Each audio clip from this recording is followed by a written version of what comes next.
Hello students, स्वागत है आपका रितु मैम की क्लास में। कैसे हैं आप सभी? उम्मीद करते हैं बहुत ही अच्छे होंगे। तो चलिए शुरू करते हैं आज की क्लास। आज हम सीखेंगे नवोदय क्लास की कुछ ज़रूरी बातें और कुछ क्वेश्चन सॉल्व करेंगे। तो चलिए देखते हैं। आज की वीडियो आपके लिए बहुत ही इम्पोर्टेंट साबित होने वाली है।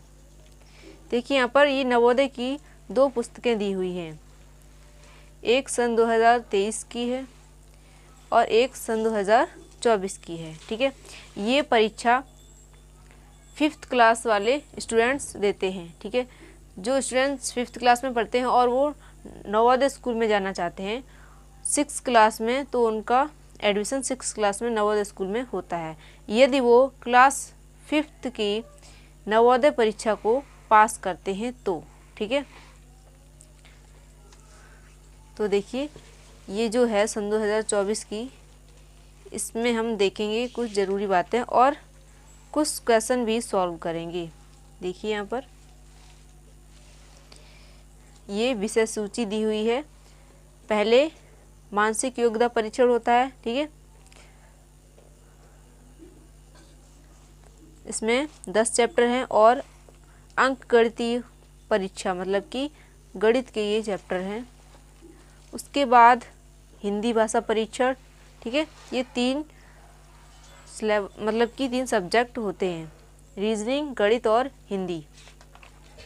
अब यहाँ पर देखिए पाठ्यक्रम नवोदय विद्यालय योजना जो है, यहाँ पर देखिए आवेदन की तिथि के बारे में जानकारी दी हुई है और आवेदन पत्र का वितरण। ठीक है, आवेदन पत्र जमा करना, प्रवेश पत्र जारी करना, परीक्षा के बारे में जानकारी, परीक्षा की संरचना। ठीक है, मतलब कि जो पेपर होता है वो किस आधार पर बनाया जाता है। 40 प्रश्न होते हैं मानसिक योग्यता के और 20 प्रश्न होते हैं अंकगणित परीक्षा के। ठीक है, और भाषा परीक्षण मतलब कि हिंदी भाषा की जो परीक्षा, उसमें 20 प्रश्न होंगे उससे संबंधित। ठीक है, हिंदी भाषा के 20 प्रश्न। तो यहाँ पर देखिए परीक्षा का स्वरूप इस टाइप से दिया हुआ, आपके पास जो किताब होगी उसमें भी सब कुछ दिया हुआ, तो वहाँ से आप सब कुछ देख सकते हैं और पढ़ सकते हैं। देखिए यहाँ पर ट्रेंड एनालिसिस सॉल्व पेपर 2024 का दिया हुआ है, इसमें से कुछ प्रश्न हम सॉल्व करेंगे। देखिए एग्ज़ाम में क्या होता है, आपको एक प्रश्न पुस्तिका दी होती है। ठीक है, और एक OMR शीट मतलब कि उत्तर पुस्तिका दी जाएगी, जिसमें आपको उत्तर को फिल करना है कि कौन से प्रश्न का कौन सा ऑप्शन सही जवाब है। ठीक है, जैसे कि माना आपको प्रश्न पुस्तिका में ये क्वेश्चन दिया जाए, यहाँ पर 4 आकृति है। ठीक है, अब इनमें से वो आकृति छांटनी है जो इन तीनों से अलग होनी चाहिए। तो यहाँ पर देखिए इनमें जो कोण बना हुआ है ये अधूरे हैं, आधे आधे। ठीक है, वृत्त के केवल बिंदु तक ही होंगे और ये भी, लेकिन ये वाला जो इस आकृति में ये वाला जो कोण है इस सामने वाली लाइन को टच कर रहा है ये कोण। ठीक है, और इसका जो रंगा हुआ भाग है वो बड़ा है, तो इसका मतलब ऑप्शन पहले प्रश्न का ऑप्शन नंबर डी सही आंसर हो जाएगा। तो हम उत्तर पुस्तिका में इसे कैसे फिल करेंगे, देखिए यहाँ पर इस टाइप से, इस तरीके से आपको ये एक उत्तर पुस्तिका मतलब कि इसे बोलते हैं OMR शीट, ये आपको दी जाएगी। और इसमें आपकी प्रश्न पुस्तिका में जितने भी प्रश्न दिए होंगे वहीं तक आपको उत्तर पुस्तिका में इस तरीके से गिनती दी जाएंगी। ठीक है, माना कि पहला प्रश्न का हमें आंसर फिल करना है, तो हम कैसे करेंगे, देखिए यहाँ पर पहले प्रश्न का डी सही था, तो यहाँ पर पहले का हम डी जो है ये ऑप्शन है, ये गोला है, इसे हमें फिल करना है। ठीक है, केवल हमें जो आंसर सही होगा, जौन सा ऑप्शन सही होगा उसी को फिल करना होता है। देखिए यहाँ पर पहले प्रश्न को हम आपको फिल करके दिखाएंगे। जैसे कि पहले प्रश्न का डी ऑप्शन सही था, तो यहाँ पर देखिए ये जो डी ऑप्शन है इसे हमने फिल कर दिया है पूरी तरीके से। इस तरीके से आपको फिल करना है, केवल सही ऑप्शन को ही फिल करना है, बाकी A B C इन्हें छोड़ देंगे। ठीक है, दूसरा प्रश्न देखेंगे। यहाँ पर दूसरा प्रश्न है, इसमें भी आकृति दी हुई है, इनमें से जो सबसे अलग आकृति होगी उसी को हमें चुनना है। देखिए यहाँ पर इसमें 3 आकृतियाँ हैं, मतलब कि 3 लाइनें हैं। ठीक है, और नीचे भी 3 हैं। प्रत्येक आकृति में जितनी ऊर्ध्वाधर रेखाएं उतनी ही क्षैतिज रेखाएं दी हुई है। यहाँ पर 2 हैं ऊर्ध्वाधर रेखाएं, मतलब कि खड़ी रेखाएं, और पड़ी रेखाएं भी 2 हैं। इसमें खड़ी रेखाएं 3 हैं लेकिन पड़ी रेखाएं 2 ही हैं। इसमें खड़ी रेखाएं 4 हैं लेकिन पड़ी रेखाएं 4 हैं। ठीक है, खड़ी रेखाएं भी 4 हैं और पड़ी भी 4 हैं। ठीक है, तो यहाँ पर इसमें सबसे अलग कौन सा हो जाएगा? ऑप्शन नंबर सी, क्योंकि इसमें खड़ी रेखाएं तो 3 हैं लेकिन पड़ी रेखाएं केवल 2 ही हैं। तो ऑप्शन नंबर सी सही आंसर हो जाएगा दूसरे प्रश्न का। अब इसे हम कैसे OMR शीट में फिल करेंगे उत्तर पुस्तिका में? देखिए यहाँ पर दूसरा है, ये है, तो दूसरे का कौन सा था? सी। तो ऑप्शन सी जो है इसे हम सही तरीके से फिल करेंगे। इस तरीके से आपको एग्ज़ाम में OMR शीट को भरना है। ठीक है, हम आपको केवल ये उत्तर पुस्तिका भरना सिखा रहे हैं ताकि आप एग्ज़ाम में सही तरीके से OMR शीट को भर सको। ठीक है, बाकी जितने भी क्वेश्चन हैं हम आपको अगली वीडियो में सिखाएंगे। ठीक है, आपको चैप्टर वाइज अध्ययन कराया जाएगा जवाहर नवोदय विद्यालय की पुस्तक का। माना कि ये आपको रीजनिंग के प्रश्न दिए जाएंगे, उसके बाद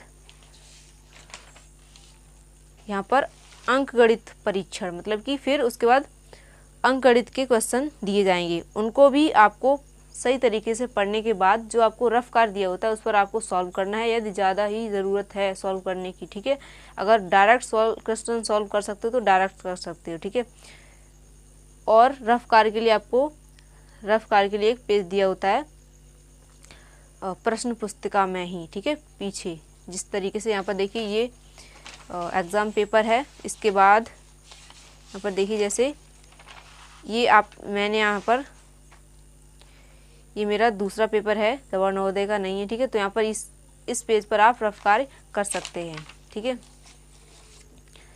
देखिए यहाँ पर ये अंकगणित के क्वेश्चन है। आपको उत्तर पुस्तिका में इनका भी सही आंसर अच्छे से भरना होता है। यदि आपको क्वेश्चन सॉल्व सही से करना आता है तभी आप भर पाएंगे। ठीक है, जैसे कि यहाँ पर इस संख्या को दशमलव भिन्न में परिवर्तित करना है। देखिए यहाँ पर इसे कैसे करेंगे? 16 का 31 में गुणा करेंगे और 7 जोड़ देंगे। फिर क्या करेंगे? जो संख्या आएगी बट्टे में उसका 16 का उसमें भाग देंगे। ठीक है, वो संख्या दशमलव भिन्न में परिवर्तित हो जाएगी। तो उसमें से जो भी आंसर आएगा इन चारों ऑप्शन में से होगा और उसे हम सिलेक्ट करेंगे। और ऑप्शन नंबर 52 का जो भी मतलब कि यहाँ पर 52 गिनती दी होगी जैसे कि ये, तो इसका जो भी ऑप्शन सही होगा उसे हम इस तरीके से फिल कर देंगे। ठीक है, जैसे कि माना कि इसका ऑप्शन सी सही होगा तो हम ऑप्शन नंबर सी को फिल कर देंगे इस तरीके से। देखिए यहाँ पर ऑप्शन नंबर सी, इसे हम फिल कर देंगे। आपको प्रत्येक क्वेश्चन का इसी तरीके से ऑप्शन फिल करना है। ठीक है, जो ऑप्शन सही होगा उसी को फिल करना है।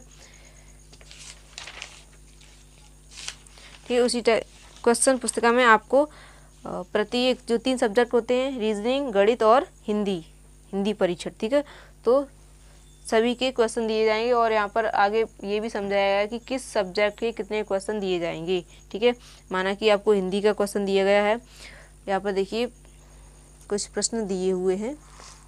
विनम्रता एक महान क्या है? यहाँ पर ये जो अनुच्छेद है इसे पढ़ने के बाद आपको पता चलेगा इसमें विनम्रता के बारे में कुछ बताया गया होगा।